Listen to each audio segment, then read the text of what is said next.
Italy के हवाले से कुछ नई अपडेट्स सामने आई हैं जो काफ़ी चौंका देने वाली है। ये आप वीडियो बिल्कुल मिस ना कीजिएगा, आपने ये वीडियो पूरी देखनी है। अस्सलाम वालेकुम व रहमतुल्लाहि व बरकातहू। खुदा ताला के पाक बाबरकत नाम से शुरू करते हैं आज की वीडियो। दोस्तों आज की वीडियो बहुत ही ख़ास है, इसको बिल्कुल मिस ना कीजिएगा। इसमें हम बात करेंगे इटली की न्यू इमिग्रेशन के हवाले से, इसके अलावा जो 36,000 का कोटा अलाउंस हुआ था उसके हवाले से, और इसके अलावा एक ख़ास गुड न्यूज़ है आपके लिए जो मैं वीडियो को बताऊँगा। आपने वीडियो बिल्कुल स्किप नहीं करनी है।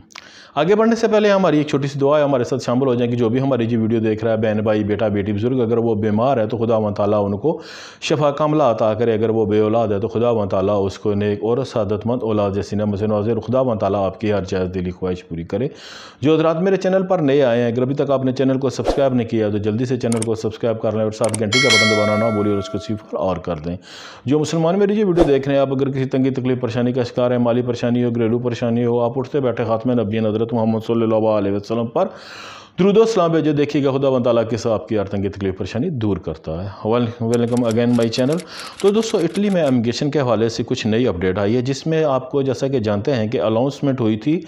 2023 की 1,36,000 की। उसमें से जो उन्होंने कहा था जी 40,000 का जो कोटा है वो उन्होंने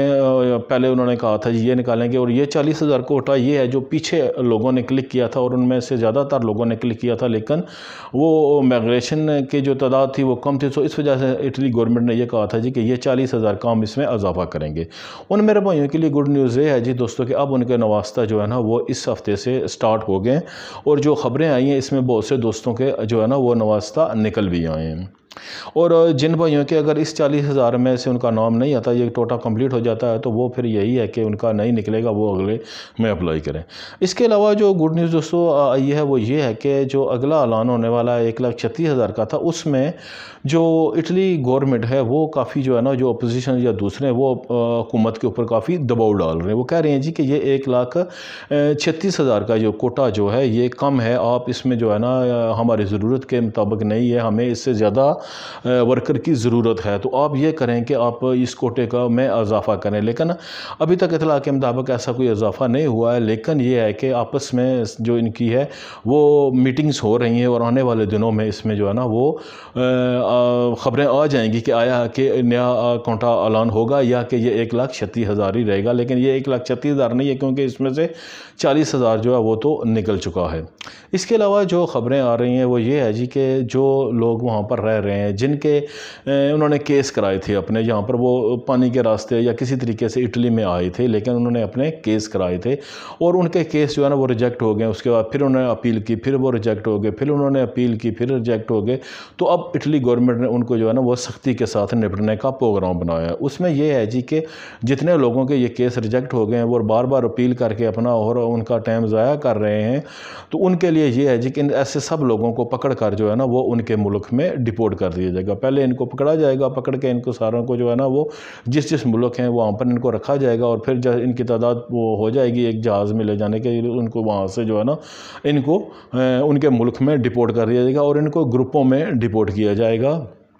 ये नहीं है कि 2, 4, 6 पकड़ कर, ऐसे नहीं, इनको पूरे ग्रुपों में डालकर इनको यहाँ से जो है ना वो डिपोर्ट कर दिया जाएगा। इसके अलावा ये है कि जो लोग इटली में डंकी लगाने का सोच रहे हैं या वो किसी मुल्क में हैं और इसी उम्मीद में है जी कि वो किसी तरह समुद्र के रास्ते जो है ना वो इटली में चले जाएंगे, तो उनके लिए दोस्तों ये है कि आप ऐसा सोचिए भी ना। क्योंकि दोस्तों जैसा कि कुछ वीडियोज़ आ रही हैं, आपने देखा होगा कि लोग जो है ना वो कह रहे हैं जी कि वहाँ पर जानबूझकर जो नेवी वाले हैं उन्होंने किश्तियाँ डुबोई हैं, तो सही है। तो अब इटली ने जो है ना इस सिलसिले में सख्ती के साथ निपटना शुरू कर दिया है, और इन्होंने अपनी जो फ़ौज और दूसरे इलाके हैं उनको ऐसे जो सरहदी इलाकों हैं जहाँ पर इनकी जो बंदरगाह में लगता है और जिससे ये कहते हैं जी किस रास्ते से ये तरीके वतन आते हैं, वहाँ पर उनको सख्ती के साथ निपटने का ऐलान कर दिया है। इसके अलावा दोस्तों जो आगे न्यूज़ है वो ये है जी कि जो ब्लू कार्ड है, जो ब्लू कार्ड है उसके हवाले से जो है कि ब्लू वीज़ा जो है इनका उनका के लिए इलेक्ट्रॉनिक कार्ड है। अब उन्होंने ये ब्लू इलेक्ट्रॉनिक वीज़ा जो है ना वो ख़त्म करने का ऐलान बनाया। जिन लोगों के पास हैं अगर वीज़े वो भी अब ख़त्म हो जाएंगे, क्योंकि दोस्तों इसमें काफ़ी जो है ना वो बड़े पैमाने पर इटली में काफ़ी ज़्यादा चेंजिंग हो रही हैं। जो अगली आई है साहब वो समझ वो ये है जी कि बहुत बड़ी गुड न्यूज़ है जिन दोस्तों के पास वर्क परमिट है, लेकिन उनको मसला ये बन रहा था जी कि जैसा कि मैंने आपको बताया था कि गुड न्यूज़ है वो मैं वीडियो के आखिर में बताऊंगा। तो वो ये है जी कि जिन दोस्तों को वर्क परमिट मिले हैं या वहाँ से उनके नवास्ता मिले हैं, लेकिन हो क्या रहा है जी कि इटली में जब वो एम्बेसी में जाते हैं पाकिस्तान में या बांग्लादेश या श्रीलंका या इंडिया में, तो वहाँ से उनके लिए जो है ना वो अपॉइंटमेंट मिलना मुश्किल हो जाता था। वो बड़ी कोशिश करते हैं, उनको ईमेल्स वगैरह करते हैं, तो उनको वहाँ से जो है ना वो अपॉइंटमेंट नहीं मिल रहे थे एम्बेसी के, और वो बेचारे जो है ना वो धक्के पे धक्के खा रहे थे। कुछ लोग ऐसे थे जिन्होंने दूसरों को पेमेंट की थी और उन्होंने कहा था जी कि हमें जो है ना ये वर्क परमिट दो, उन्होंने वहाँ से वर्क परमिट निकाल के दे दिए, सारा कुछ हुआ, लेकिन उनको पता था कि आगे से जो है ना वो एजेंट माफिया बैठा है और वो आपको जो है वो आपके जो वर्क परमिट ज़ाया हो जाएंगे, क्योंकि अपॉइंटमेंट आपको मिलेगा नहीं तो आपको किस तरह वहाँ पर जा सकोगे। तो इन सब भाइयों के लिए बहुत से मेरे दोस्तों ने मुझे इंस्टाग्राम पर और यहाँ पर भी जो है ना मुझे मेल किया कि भाई बताएं कि खुदा रहा है कि हम क्या करें, हम बड़ी परेशानी में फंस गए। तो ऐसे सब भाइयों के लिए ज़रूरी है कि देखें कि अगर आप एम्बेसी में करते हो तो कोशिश करें कि जो आपका वहाँ का जो एम्बेसडर है आप उसको मेल करें और उनको कहें कि सर ये मसला, उसमें ये ना कहें कि आपके पास जो है ना ये वर्क परमिट, उनको कहें कि मैं आपसे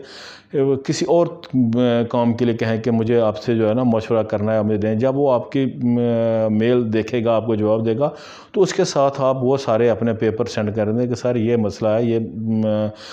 मैंने वहाँ से जो है ना ये मेरा वर्क परमिट आया हुआ है, लेकिन ये है कि मैं बार बार जो है ना वो कोशिश कर चुका हूँ, तो यहाँ पर ऐसे करिंदे बैठे हुए हैं जो मुझे अपॉइंटमेंट नहीं दे रहे। क्योंकि अगर आप इस शोबाजात में जाओगे अपॉइंटमेंट लेने के लिए, तो वहाँ पर जो आदमी बैठा हुआ है ज़ाहिर सी बात है वो पाकिस्तानी ही है, वो अपने एजेंट माफिया को ही वर्क परमिट देगा। लेकिन अगर आप डायरेक्ट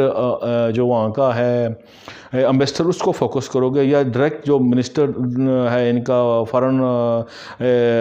वज़ीर दाखिला, उसको अगर आप मेल करोगे, उनको बोलोगे जी कि ये मेरा मसला है, मैंने काफ़ी अर्से से मैं पढ़ा हूँ, और ये दोस्त आप बात ज़हन नशीन रखें कि ये लोग आपको जवाब देते हैं। चाहे यहाँ के आप फ्रांस में रहते हो, यहाँ के आप प्रेसिडेंट को भी खत लिख देते हो, अपनी मसला बताते हो, आपका काम होगा ना होगा लेकिन वो आपका जवाब ज़रूर देगा। इसी तरह आप उनको बोलें जी कि ये मेरा मसला है, और मैं आपको गारंटी के साथ कहता हूँ कि 95% चांस हैं कि वो आपको आपका वर्क परमिट के लिए अपॉइंटमेंट एम्बेसी की दे देगा, क्योंकि आप उनसे एक अच्छा और लीगल तरीके से काम कर रहे हो जी कि मुझे ये मसला है, मुझे दें। मैं काफ़ी जो है ना बात साथ इसमें आपने ये करना है कि जितनी आपने पहले उनको मेलें की उनको उन सब की आपने स्क्रीनशॉट ले लेना है। वो स्क्रीनशॉट लेकर इसके बाद आपका जो वहाँ से आया हुआ है पेपर, उसका स्क्रीनशॉट लेना है, और ये सारे पेपर आपने उनको सबमिट कर देना कि देखें जी ये मैं बार बार इनको क्वेश्चन कर चुका हूँ, बार बार मैं फ़ोन कर चुका हूँ, बार बार मैं उनको ये ईमेल भेज चुका हूँ, ये मेरा आया हुआ है वर्क परमिट, लेकिन यहाँ से मुझे अपॉइंटमेंट नहीं मिल रहा है और लोग मुझसे जो है ना वो इसके पैसे चार्ज कर रहे हैं। आपने उनको बिल्कुल क्लियर कट सारी बात बतानी है, और ज़रूर आपको इंशाल्लाह वो वर्क परमिट आपके लिए उसका अपॉइंटमेंट मिलेगा और आपका वो वर्क परमिट भी एक्सेप्ट होगा। उम्मीद करता हूँ मेरी वीडियो अच्छी लगे तो इसको लाइक शेयर ज़रूर करें और चैनल को सब्सक्राइब ज़रूर करें और वीडियो को लाइक लाजमी कीजिएगा। ज़िंदगी रही तो मिलते हैं फिर किसी अगली वीडियो में, तब तक के लिए इजाज़त दें। ओके, अल्लाह हाफिज़।